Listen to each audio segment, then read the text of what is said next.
Ladies and gentlemen, hello, hello, hello. Welcome in, welcome. How's everyone doing tonight?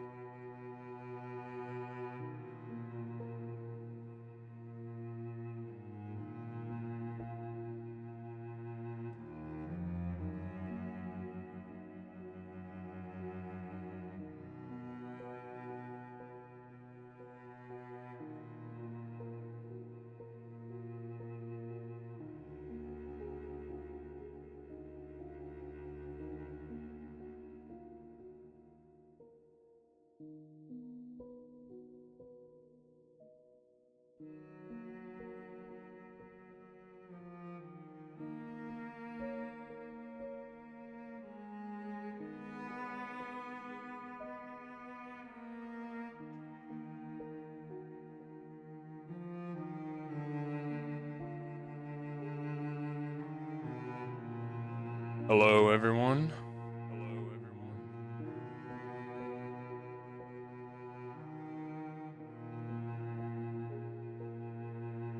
How's everyone doing today? Doing good?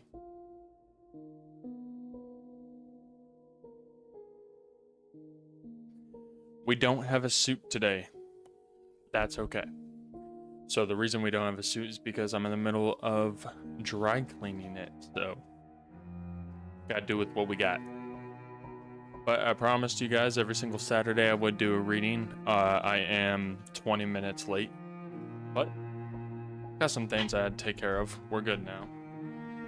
Should be good now. How's everyone doing? Everyone doing good today? Having a good day?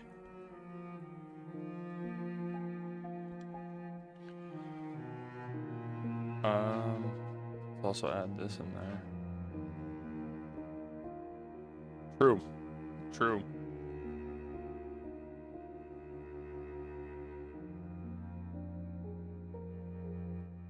Is the music too loud? Or is my voice too loud at all?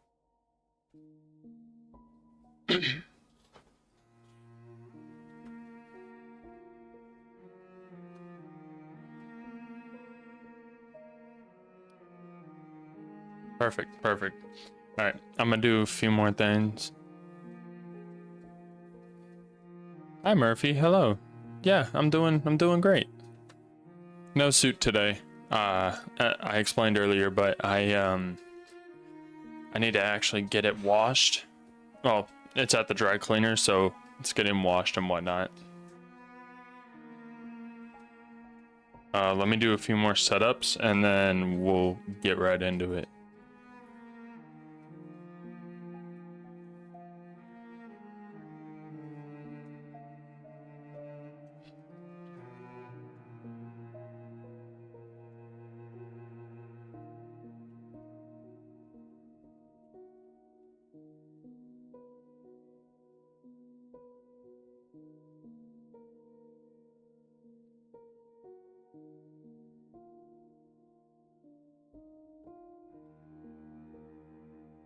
Perfect. All right.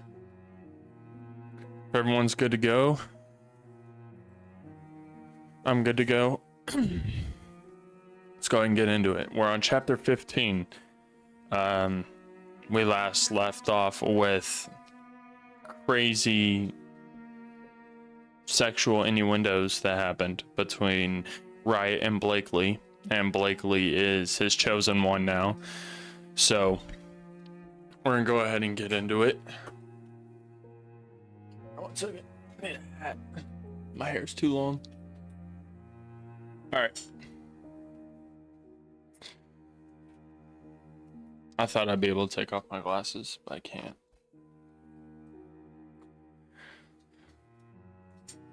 The following morning, we're walking down the hallway of my apartment to the apartment complex and come up to my door. 2 boxes are sitting outside of it. Riot bends down picking them up and then takes the keys from my hand, unlocks the door, shoving it open for me.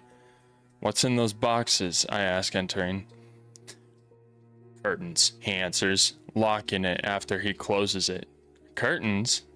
I wonder, why are you having these things shipped to my apartment? Because they are for your windows. I follow him into the kitchen and he opens the top drawer, pulling out the scissors and cuts the top, popping it open. How'd you know where the scissors were? I ask, but he ignores me, repeating the process with the second box. Why do I need those? I go on. You've got an hour. He dismisses me. Standing here, I look down at them, wondering what the hell he's doing when he spins me around and slaps my ass playfully, ordering, "Go get ready." It won't take me that long, I say, trying to figure out what the hell he's doing. You should pack a bag. I didn't have anything at his place, so we had to stop by here this morning before my 10 o'clock class. I start to walk toward my room, but stop and turn to look at him. Can we stay here?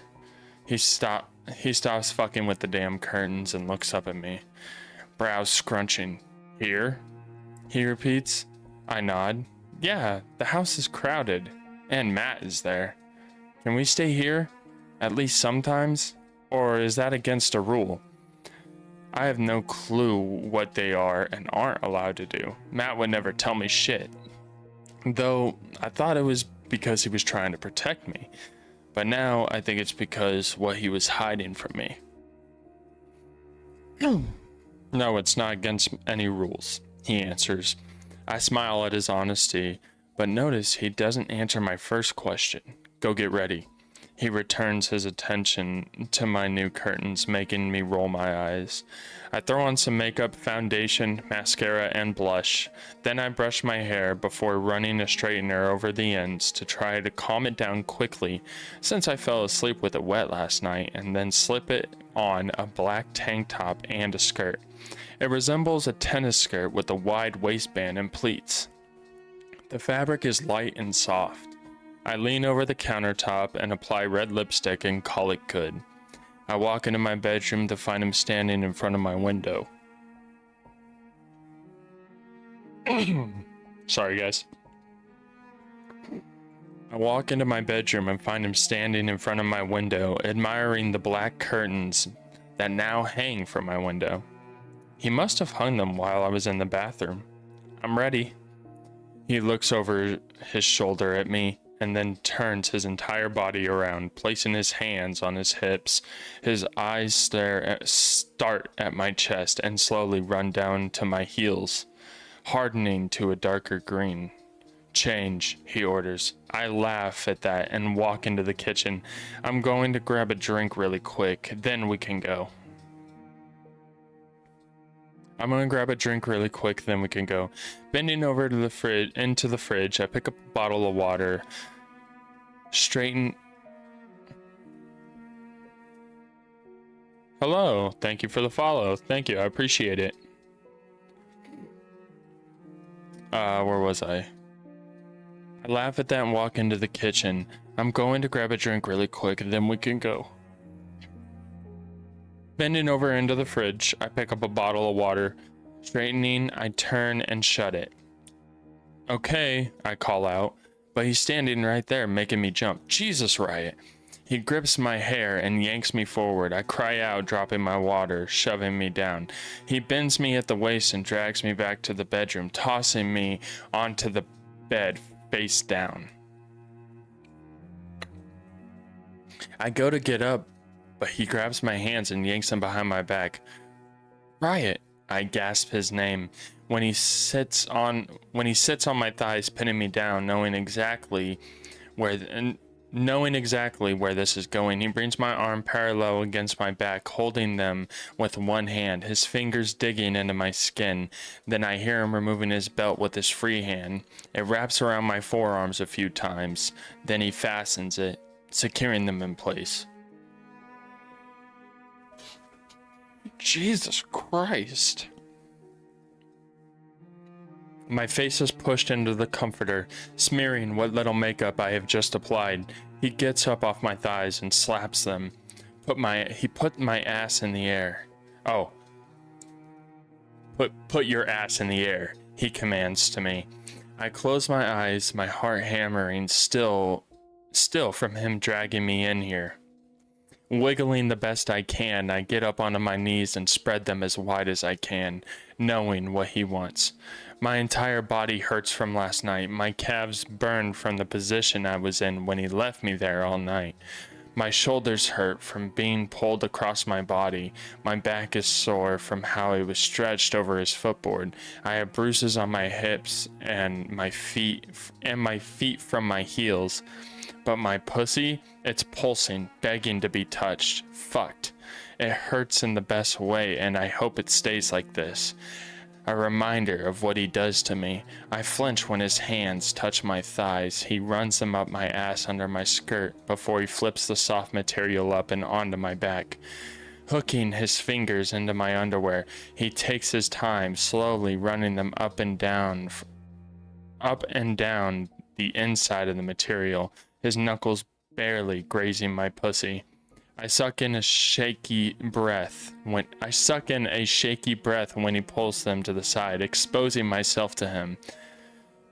You're so fucking wet, he praises. I dig my face to the comforter so he can hear my pathetic whimper. I always knew I'd get turned on by being dominated. See how easy this was, he goes on, for someone to see what I have and take it? Then I hear his zipper. He doesn't give me any chance to prepare for his fat cock. No fingers, no tongue. He thrusts his hard dick into me, stretching me with his large penis and making me scream. It hurts just like it did last night. I'm sore and sensitive, but I want to get off. I want to hear him moan my name. I love that he can't help himself, that he has a primal need to make me his over and over again. He shoves my legs further apart with his, and the new angle has my ass dropping a little. He leans over my back, grips my hair, and yanks my face back, fucking me roughly until we're both coming and tears are running down my face. Now this is from Riot's perspective, by the way. It's insane. For anyone who's new and like joining this is part 4 of this book. This is a dark romance, just so you know. Because it is a dark romance, there is things that, you know, are going to be said that, you know, I do not at all, forewarning, I do not support any of this. It's just a book. It's just imagination. It's all fictional. It's all been fake. Now that we have a disclaimer out of the way, let's get into Riot's perspective. Once done, I pull out and she sags to the bed. I rip the skirt off her and undo my belt. She stretches out and sniffs, helping her to a sitting position. Then I go over to her dresser and open the third drawer, pulling out a pair of jeans. Wear these. I toss them onto the bed. And keep your underwear on. I want her dressed in her cum-covered underwear all day. I'll make sure to stuff them into her mouth later. Give her a reminder of what I did to her when she disobeyed me. I go to walk out of her room, but she stops me. How'd you know those were there? I turn back around and stare at her. I fucked up her makeup, and her hair is now a tangled mess from my hands. Pretty much messed up everything she just did to herself in a matter of, what, 20 fucking minutes? Leaning up against the doorframe, I cross my arms over my chest. Her eyes drop to her skirt in my hand. Riot? She barks my fucking name. You knew where the scissors were, and now my jeans? Her voice rises. I smile. She's cute when angry. I'll remember that. Did you go through my room when I wasn't here? I lay her unconscious body on her bed. Standing next to it, I watch her sleep. She passed out the moment she came on my face in my bed back at the House of Lords party. I got her dressed, placed her in her car, and drove her back to her apartment while Gunnar followed me in his car with the drunk, passed out Sarah as well. Blakely won't remember much come tomorrow. Too much alcohol will do that to you. Ready? Gunnar steps into her room to see if I'm ready for what we came here to do. Give me a minute, I answered. Going into her bathroom, I open her drawers, searching for something that will be very important once I choose her as mine. Okay, I'm gonna pause right here. So it seems like we're going back in time. We're going back to when she was passed out and he ate her out and then moved her back to her apartment. She woke up in her bed not knowing what the hell happened, how she even got there. So now we're kind of we're backtracking. We already know that Blakely and Riot are together.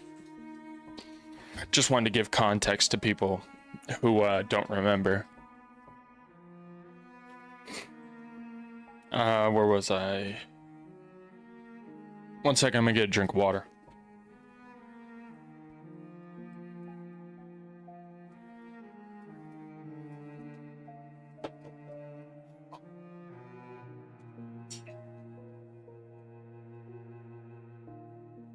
Okay.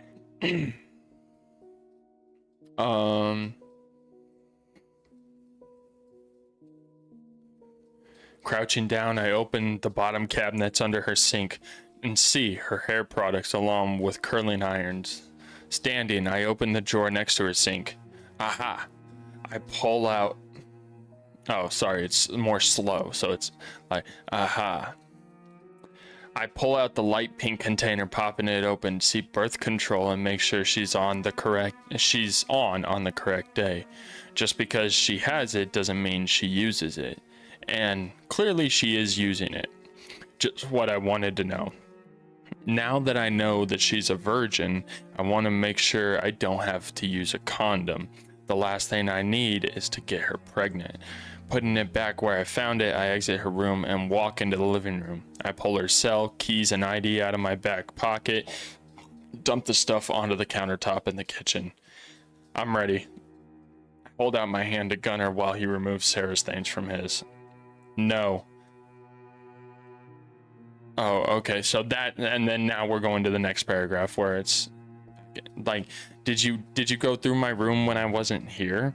And he says, no. I tell her truthfully, I went through it when I brought you home from the party at the Lord's. I did more than just go through her stuff though.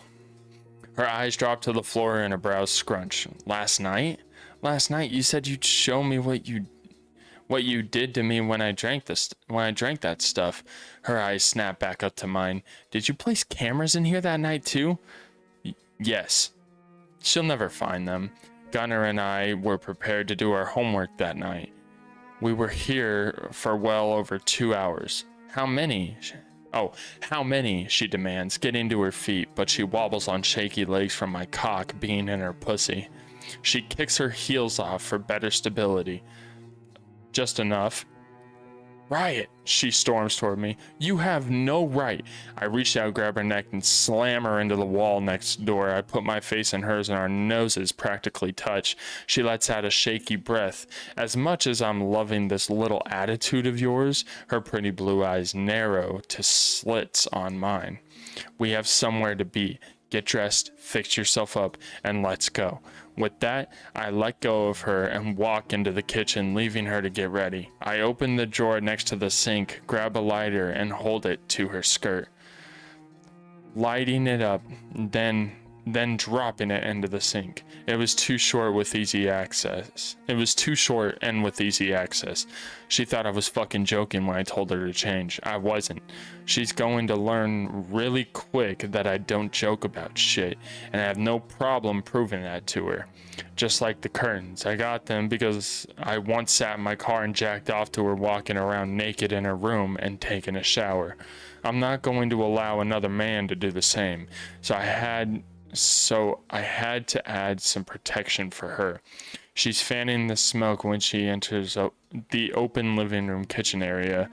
Now dressed in the jeans I picked out, her makeup is fixed, but she has thrown her hair up into a messy bun instead of taking the time to do anything with it. What are you burning? She asks. When I don't answer, she looks around and her eyes go to the sink. Is that my fucking skirt? She growls. Was your skirt, I correct her. And she fists her hands down by her side. I have to leave town this weekend, I tell her, changing the subject. This probably won't be the last piece of clothing of hers that I get rid of. She tilts her head to the side, letting out an exasperated breath. Why? Her tone tells me she doesn't really care, just that she felt obligated to ask. Do not go to the House of Lords. So I ignore her question. Her lips turn down just the slightest at her confusion. What? Why would I? Do not go there, I interrupt her. Sure, yeah. She nods her head as if I believe that shit lie she just told. That's not good enough, Blakely. I snap. She huffs. Well, Sarah is there. Why can't I go and see her? You'll be out of town. What else do I have to do? That's what I was afraid of. The House of Lords parties. Every fucking weekend after the vow ceremony. No cloaks, no masks, just fucking orgies. Anyone and everyone will show up. I don't trust Matt around her, and I don't trust her not to get wasted with Sarah. Hell, the last time she did that, she let a guy tie her up and go down on her. Specifically me, so I'm very well aware of what she's willing to do. She's been starving for physical attention longer than I ever have. I knew I couldn't have it. She was just rejected. I don't blame her for wanting it now, but I'm afraid she'll get too friendly with someone, or someone may see a passed out drunk woman as an opportunity. I could have Prickett and Gunner watch out for her, but she is not their responsibility. She's mine. I walk over to her. She stiffens, expecting me to throw her to the floor or tie her up and fuck her. Instead, I say, there will be plenty of parties for us to attend there. Just promise me that you won't go to the House of Lords without me, ever. Unless she walks into the front doors with me hand in hand. She does not need to be there, period. Her blue eyes search mine before she licks her lips and nods, softening her voice. I promise. Sounding much more believable. Cupping her cheek, I lean in and kiss her forehead while whispering, good girl, making her whimper. I was taught to punish and humiliate when needed, but I was also shown the importance of praise. Blakely will learn to crave that from me as much as the other. Jesus Christ. Okay, so it seems like he's a little controlling. Fuck. I don't know how I feel about it. I really don't know how I feel about this book anymore. We'll continue.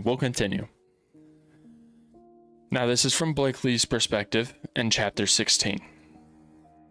I sit silently in the passenger seat while he drives us to Barrington. My apartment isn't on campus, but it's definitely close enough that I could walk if needed be. Are you going to show me what you did to me that night in my apartment? I ask, breaking the awkward silence. He remains quiet, driving through one of the many parking lots looking for a space. I cross my arms over my chest and let out a huff. Finding a spot, he backs in. I'm reaching for the door when he holds out his phone to me. I let go of the door handle and look at him. He nods for me to take it. Pulling it from his hand, I see it's paused on a video. I push play. It's of me in my bedroom. I'm lying on my back, hands up by my head, and I'm passed out. Riot walks into the room and over to the side of the bed, ripping my shirt up. He places his hand on my stomach and slides it down into my underwear. My nipples harden while I watch him push them down my legs before pushing my legs open. He then climbs onto the bed and sits in between them and starts fingering me. My breath accelerates while my body reacts to the video. I watch as his fingers make me squirm on the bed, my body coming alive for him on its own. He gets rough, my body rocking back and forth, forcing me to come. He removes them and rubs them along my lips before sucking his own fingers clean. I'm fucking panting as I watch this. It's the only sound you can hear inside the car while I clench my thighs shut. Thankfully, there's no audio on the video. He then rips the shirt off me and walks out of the frame. The video stops. Without a word, I throw his phone into his lap, open the door, and get out. I practically run across the parking lot to the building, needing to get away from him. That should have not have turned me on as much as it did. But the fact I wasn't aware he was there makes my body break out in a sweat. The way he knew what I needed, what I liked. I make my way into my first class for the day and sit down next to Sarah. She's got a big smile on her face. How was your night? I blush and look down at my desk. Of course she knows that I never slept with Matt, but had tried. Good, yours? She places her elbow on her desk and her chin in her hand. Amazing. The girl in front of me turns around glaring. Please tell me you two didn't. Mind your own fucking business, Sarah tells her. Maybe don't talk so loud, she snaps, then turns back around, throwing her hair over her shoulder just like last time. We're walking out of class when I see Riot across the hall, just like before. He's standing with Gunnar and that blonde. Lunch? I ask Sarah before she walks away. Sure, she throws her hair over her shoulder. I try to get closer to them without looking like I'm eavesdropping. I rush to the side hall and peek around the corner. She stands in front of them, both of her hands on her hips. Her short bleach blonde hair is up in a high pony, and she's dressed in a pair of short shorts and a t-shirt with a set of black heels. Her back is to me, and so I can't see her face. Gunnar is smirking, and Riot looks bored as he stares down at her. Cindy Williams? I hear a familiar voice. I jump and look over to see Matt is watching me eavesdrop. Fuck. Busted. By him, of all people? Who? I ask, crossing my arms over my chest, not expecting an answer. He smiles, a cold and collected smile, like this was his plan to get me to talk to him. Her eldest brother? He's 5 years older than me. He'll be president of the United States one day. Yeah, right. I laugh at that, and this weird conversation we're having it's the first time he's spoken to me since we gotten into our huge fight here in the hall. And Riot? I stiffen when he says his name. Riot Archer will be the most ruthless and renowned judge in New York, well, possibly in the US. I frown looking at him. Why are you telling me this? Why is he even talking to me at all? Wasn't he at the vows ceremony with that girl he was at the House of Lords with? Doesn't he know I belong to Riot and he saw me suck his cock? He snorts. Cindy Williams will be Miss Cindy Archer. My pulse accelerates at his words. Now I understand why he's talking to me. He thinks he can hurt me? He thinks I'm such a needy, lonely bitch that I've already gone and fallen for Riot after one fucking night? Seriously? So because a guy finally fucked me, I'm supposed to love him? He steps into me and presses my back into the wall. Matt, I warn. Leaning into my ear, he whispers, she will be his wife. She will have his kids. And she will be the one tied to his bed that he fucks. A coldness runs up my spine, not at his words, just at how he says them. The dark tone in his voice sends warning shivers down my spine. He pulls back and smiles down at me. Just like you will be all three of those things for me. Reaching out, he plays with a piece of hair that's fallen out of my messy bun. Have fun while you can, Blakely. He may be fucking you for now, but I will be the one who will have you for the rest of your miserable fucking life, and I will never let you see the light of day. Leaning forward, he licks up the side of my face, making me taste vomit. And you will pay for what you've done to me. Remember that he's playing with you now.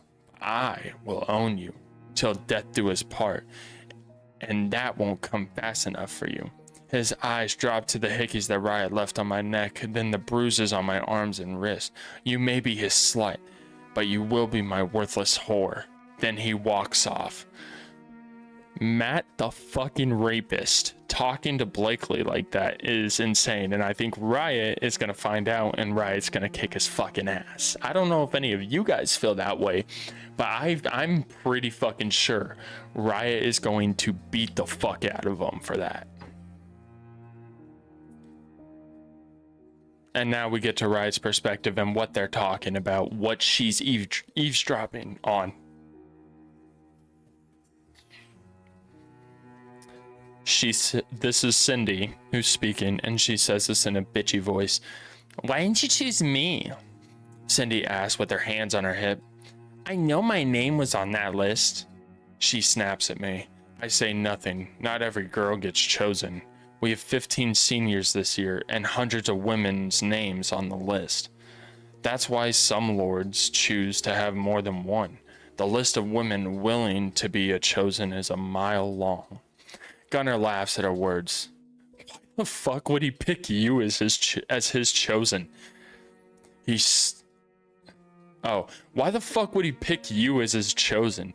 He's stuck fucking you every day after his graduation until he dies? Why would he add a year to that prison sentence? Baring her teeth, she lets out a growl and spins around, stomping off down the hall. Man, you are going to hate being her husband when she's going to... Oh, you are going to hate being her husband. She's going to be a miserable bitch. He slaps my shoulder, watching her sway her ass down the hall. I'd keep her gagged 24/7, strapped to a board down in the basement. That's the only plan I got. My parents arranged my marriage to Cindy Williams years ago. I was a senior in high school and she was a junior. We lived in New York. Her family lived in California. We took a family vacation to the Alps with them one day. Both of our fathers are lords, and her two older brothers as well. Her father wanted her with a fellow lord, and when my father told him I was going to have my freshman initiation the following school year, wedding bells started fucking ringing. We spent 2 weeks in the Alps. First night there, she found her way into my room, woke me up with my dick in her mouth. I spent more time in bed fucking her than I did out skiing. She's okay when her mouth is full, but when it's not, all she does is run it up, non-stop. I look over at him. About what? The ice queen? She's probably already on the phone with Daddy, ratting you out that you chose Blakely instead of her. I wave him off. Let her. Nothing they can do about it. My father knew I was told to choose Blakely. He understands I had no choice. And he also knows that what he and my mother have arranged with the Williamses isn't going anywhere. Right now, my focus is to fuck up Matt and his pathetic life. I got the right girl. Gunnar slaps my chest. Speaking of your girl, he points down at the end of the hall. I see Blakely walking down the opposite direction with her head down, gripping a stack of books in her hand to her chest. See you back at the House of Lords, I tell him, and take off down the hall. Blake, I holler, but she keeps going. Blakely, I call out her full name when she chooses to ignore me. Catching up with her, I grab her shoulder, spin her around. She looks up at me. She's got tears in her eyes. I frown. I just dropped her off an hour ago and she's totally avoided me. I knew her watching me get her off would get her worked up. What's wrong? She looks back over where I was just standing and then back at me. Without answering, she begins to walk off again. Blake, I snap, grabbing her arm. She tries to pull away from me. I tighten my grip and drag her into a nearby room that just happens to be empty. Don't touch me, she screams, dropping all of her books on the floor as I shut the door behind us. What in the fuck is going on with you? I demand, getting in her face. Her eyes narrow up at me right before she slaps me. Fuck you, she shouts. She goes to do it again and I grab her wrist, spinning her around, wrap my free hand around the front of her. I pin both of her arms to her chest, her back pressed to my front. Fuck all of you, she sniffs. Then her body softens against mine. She starts crying. Hey. I let go of her and spin her around to face me. Knowing something's seriously wrong, she drops her head. I grip her chin, forcing her to look up at me. You better tell me right fucking now what's going on with you. Her bloodshot eyes search mine and then she shakes her head, her nostrils flaring. I took an oath to let you fuck me, Riot. I don't have to give you anything else. My teeth grind. It doesn't work that way. Says who? She snorts, yanking away from me. You? Her eyes drop to my shoes and run up over my jeans and shirt and t-shirt. When they reach mine, they're full of disdain. Then she quickly picks up her books before walking past me toward the door. I step in front of her and slap my hand against it, blocking her exit. Blake. She looks at me, her blue eyes now blazing with fire. Something has happened that has pissed her the fuck off, and I don't like that she won't tell me what it is. Unless you plan on ripping my clothes off and bending me over a desk, we're done here, she states, arching a brow. This bitch is challenging me? My cock is already hard at her little fucking attitude, but I'm also speechless. Who knew Blakely was such a fucking firecracker? 'Cause I didn't. Matt always made her sound like a little flower that he had to protect from the softest breeze. I let go of the door, raising my hands in surrender and stepping away. I'll let her leave right now because I have a better idea of how to remind her where she stands with me. I'm not Matt. I won't put up with this shit. She yanks the door open and storms out, her heels clanking on the floor as the door falls shut, closing me in the classroom. Now we go from Blakely's perspective, chapter 17.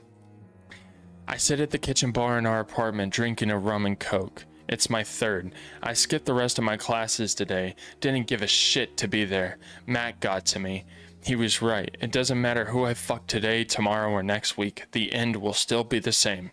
I'll be his. And now I've pissed him off. He pretty much told me he'd keep me caged in the dark as a sex slave. What the fuck did I do to him? He was cheating on me. He never even told me about the ritual. How was I going to vow to be his if I didn't know about it? Riot chose me, but Matt showed no interest in me whatsoever. Just our future as husband and wife. Let's not forget the girl he's been with for God knows how long. I take another drink, the straw making a slurping sound as I realize I've reached the bottom. Then there's Riot and his high horse. I'm not telling him shit about Matt and me. He's already possessive and controlling. If he knew what Matt did to me, he'd probably take it out on my ass, and I'm not going to allow that. I didn't do anything wrong. Getting to my feet, I walk to the kitchen and pour myself a fourth drink, but I realize that the bottle is empty. Great. I throw it in the sink and it shatters, some of the pieces falling onto the floor. I step back, not wanting to get cut, and go over to the bar, picking up my cell to call Sarah. Hey girl, she answers on the second ring. Wanna go out? I ask in greeting. Either she wants to or not. I don't have time to beat around the bush. Yeah, she answers excitedly. Gunnar and I. No, just me and you. I interrupt her. I need a girls' night, and please don't tell Gunnar where we're going. I'm avoiding Riot right now. Of course, she says without hesitation. You at the apartment? Yep. I nod to myself. I'll be there in 20. She hangs up. I set my cell down on the counter and make my way to my room, to my closet. Leaving the mess of broken glass in the kitchen, I start digging through my clothes, looking for the most revealing thing I own. The motherfucker burned my skirt. Fuck him. Smiling, I pulled the dress off the rack. Perfect. I get undressed and step into the skirt, pulling it up to my waist. Then I raise the two pieces of fabric up around my neck. Turning, I look at myself in the mirror and the crisscross halter cutout dress top. Cutout dress top? I don't know what the fuck that is. It shows off my stomach, chest, and all my back. The crisscross material barely covers my tits. Looking down, I pull the string on my right thigh, making the skirt bunch up even more. 20 minutes later, we're walking into blackout. It's a 4-story club on the outskirts of town. Have you been here before? I ask her while we check out our stuff at the front. I can't read, I'm so sorry. It's a 4-story club on the outskirts of town. Have you been here before? I ask her while we check our stuff in at the front. No way am I carrying all... I can't read. I'm so sorry, guys. This is retarded. I mean, dumb. I apologize. Where were we? I can't continue to read it. It's making me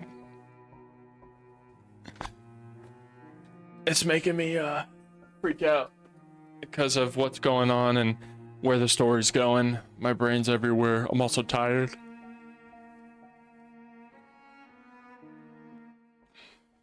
I know I've only been live for 45 minutes, but I apologize. I am going to go live and be playing a game as well. So if you guys want to join me over there, let me go ahead and switch over. I'm gonna stop the stream and then we'll continue on the next one. All right, later.